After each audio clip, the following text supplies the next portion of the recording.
5월 27일 말씀 묵상하겠습니다. 함께 기도하겠습니다.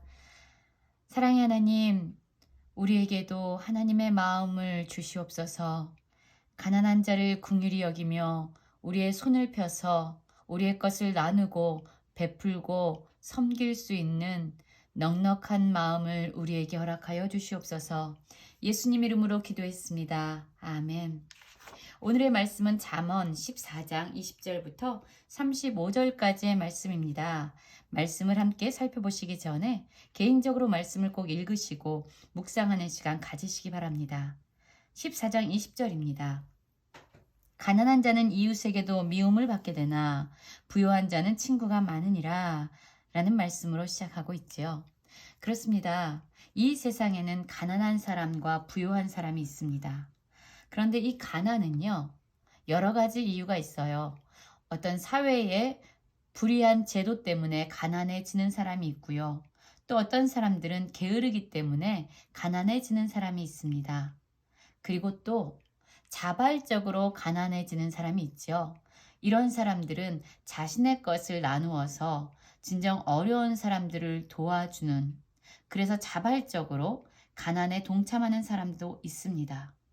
그런데 이 가난의 이유가 어찌되었든 간에 이 세상의 현실 가운데서 이 가난한 사람들에게 이웃들은 미움을 준다라고 말하고 있어요. 이것이 현실이라는 거죠. 그러나 부유한 자는 친구가 많으니라 라고 말하고 있습니다. 이 부유한 자도 여러 가지 이유가 있을 수 있겠지요. 부지런하기 때문에 또는 어떤 사회적으로 불의하고 악의적인 방법으로 돈을 모은 사람도 있을 수 있습니다. 또 태어나면서 부자인 사람도 있을 수 있겠지요. 어쨌든 이유가 어떠하든지 간에 이 세상의 현실에서 가난한 사람들은 이웃에게 미움을 받습니다. 왜냐하면 사람들은 그 가난한 사람들이 부담스러운 거죠. 도와주지 않으면 또한 죄책감을 느끼게 되죠. 그리고 그 가난한 사람들 때문에 자신이 손해가 될지도 모른다라는 그런 생각 때문에 이들을 미워합니다. 그런데 반면에 부유한 사람들은 친구가 많습니다. 부유한 자들이 가진 그 소유를 통해서 자기가 어떠한 유익을 얻을 수 있지 않을까라는 바람 때문에 친구들이 많게 되는 거죠. 그러나 이러한 현실에도 불구하고 하나님은 무엇을 말씀하고 계시냐면 21절입니다. 이웃을 업신여기는 자는 죄를 범하는 자요 빈곤한 자를 불쌍히 여기는 자는 복이 있는 자니라 라고 말씀하고 있습니다. 그렇습니다. 우리가 가난하던 부유하던 빈곤하던 풍부하던 상관없이요. 우리는 하나님의 형상으로 지어진 아주 소중한 존재들입니다. 이 세상의 모든 사람들이 그래요.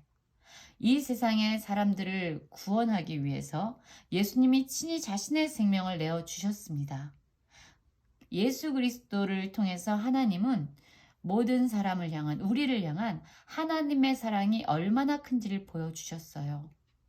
그런데 이렇게 소중한 인간이라는 이 존재를 하나님의 형상으로 존귀히 여기지 아니하고 단지 그들이 재물을 가졌다, 갖지 않았다, 가난하다, 부유하다 라는 이유 때문에 이들이 업신여김을 받게 된다면 이것은 하나님 보시기에 죄다라고 말씀하고 있는 거예요. 하나님이 그렇게 사랑하신 사람들을 업신여기는 것은 바로 하나님에 대한 모욕일 수 있다는 거죠. 그러나 하나님께서는 빈곤한 자를 불쌍히 여기는 자, 이 사람들에게 복을 주신다라고 말씀하고 있습니다. 왜냐하면 하나님의 마음으로 사람들을 긍휼하게 바라보고 있기 때문이에요. 22절도 동일한 말씀을 하고 있죠. 악을 도모하는 자는 잘못 가는 것이 아니냐. 선을 도모하는 자에게 인자와 진리가 있느니라. 이렇게 가난한 자들을 구제하고 또한 나누고 섬기는 것, 이러한 선을 도모하는 자는요. 바로 하나님의 성품인 인자와 진리가 그 안에 있다라는 것입니다. 결국 이러한 가난한 자들을 향한 구제나 나눔이나 섬김은요. 하나님을 경외하고 하나님을 사랑하는 자들이 행할 수 있는 일이라고 말하고 있습니다. 아니, 하나님을 사랑한다면 당연히 그 사랑은 이웃 사랑의 모습으로 삶에서 드러나게 되어 있다라는 것이죠. 24절입니다. 지혜로운 자의 재물은 그의 면류관이요 미련한 자의 소유는 다만 미련한 것이니라 라고 말씀하고 있습니다. 여러분, 지금 이 재물은 지혜자에게도 있고요. 미련한 자에게도 있습니다. 소유라는 표현을 쓰고 있는데요. 지혜로운 자에게도 재물이 있고 미련한 자에게도 소유가 있습니다. 그런데 이 재물과 소유는요, 완전히 판이하게 다른 기능을 하고 있습니다. 지혜로운 자가 가지고 있는 그 재물은요, 그에게 영광이고 면류관이 된다라고 말하고 있지만 미련한 자의 소유는 다만 미련한 것이라고 말하고 있어요. 결국 이 의미는요, 우리가 갖고 있느냐 가지지 않았냐, 우리가 가난하냐 부유하냐보다 더 중요한 것은 우리가 지혜로운 자냐 아니냐에 달려 있다는 거예요. 여러분, 한번 생각해 보십시오. 돈은요, 유용하지만 선하거나 악하다라고 판단할 수 없는 것입니다. 그런데 이 돈이요, 여호와를 경외하는 지혜로운 자에게 있다면 이 돈을 사용해서 이 지혜로운 자는 가난한 사람들을 도와주고 하나님의 뜻대로 이 돈을 사용함으로 말미암아 이 세상에 선한 영향력을 흘려보낼 것입니다. 그러나 이 돈이 악인에게 여호와를 경외하지 아니하고 인정하지 아니하는 자에게 있다고 한번 생각해 보십시오. 이 돈은요, 불의하게 사용될 것이고 악하게 사용될 것이고 그 미련한 자, 그 악한 사람의 정욕과 이기심과 탐심을 채우는 일에 지속적으로 사용될 것입니다. 그래서 같은 돈이지만 이것이 누구에게 있느냐에 따라서 그 결과는 판이하게 달라진다라고 말하고 있어요. 그래서 24절은 지혜로운 자의 재물은 그의 면류관이요 미련한 자의 소유는 다만 미련한 것이다 라고 말씀하고 있는 것입니다. 그리고 25절을 보면은요, 진실한 증인은 사람의 생명을 구원하여도 거짓말을 뱉는 사람은 속이느니라 라고 말하고 있죠. 이 증인이란 어떤 사람입니까? 자기가 보고 들은 것, 경험한 것, 사실을 목숨을 걸고 그대로 말하는 사람들이 바로 증인입니다. 그래서 이 증인의 말은요, 사실 법정에서 아주 엄청난 효과를 발휘하게 됩니다. 사람의 생명이 달려있는 것이 바로 증인의 말입니다. 그래서 이 증인들은요, 진실한 말을 해야 합니다. 그래야지 억울하게 사람들의 생명을 빼앗지 않을 수 있는 것이죠. 진실한 증인은 사람의 생명을 구한다라고 이야기하지만 분명한 사실임에도 불구하고 자기의 탐욕과 이익에 따라서 진실을 이야기하지 아니하고 거짓말을 뱉는 사람이 있습니다.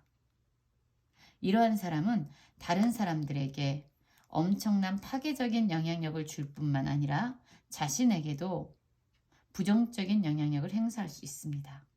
26절, 27절은 모두 여호와를 경외하는 것에 대해서 말씀하고 있어요. 여호와를 경외하는 자는 견고한 의뢰가 있을 뿐만 아니라 자녀들에게조차 피난처를 마련해주는 그러한 역할을 하게 된다라고 말합니다. 27절에서도 여호와를 경외하는 것, 지혜가 생명의 샘이다 라고 말하고 있지요. 생명의 근원 되신 하나님과 친밀하게 교제할 뿐만 아니라 그 관계를 단절시키는 것에서 벗어날 수 있다라고 말합니다.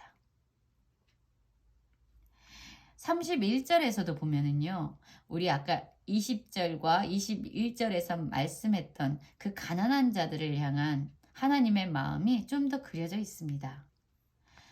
31절입니다. 가난한 사람을 학대하는 자는 그를 지으신 이를 멸시하는 자요. 궁핍한 자를 불쌍히 여기는 자는 주를 공경하는 자니라 라고 말씀하고 있습니다.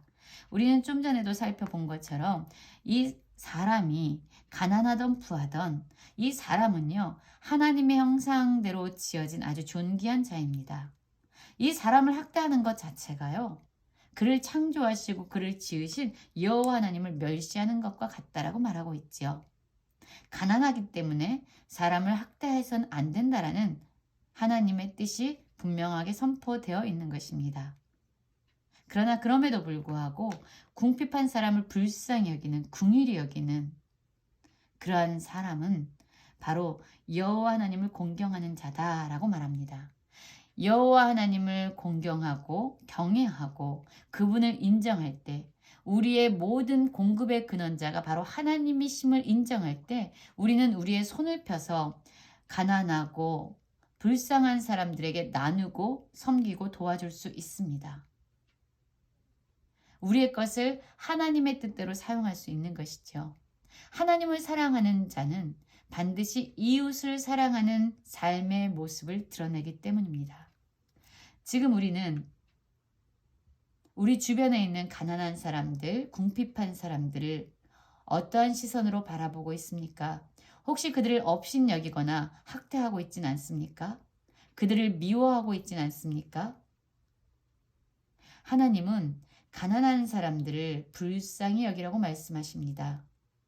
그들을 향해서 우리의 손을 펴서 기꺼이 나누고 섬길 수 있는 그런 긍휼과 사랑의 마음이 우리 안에 가득 차기를 간절히 기도합니다.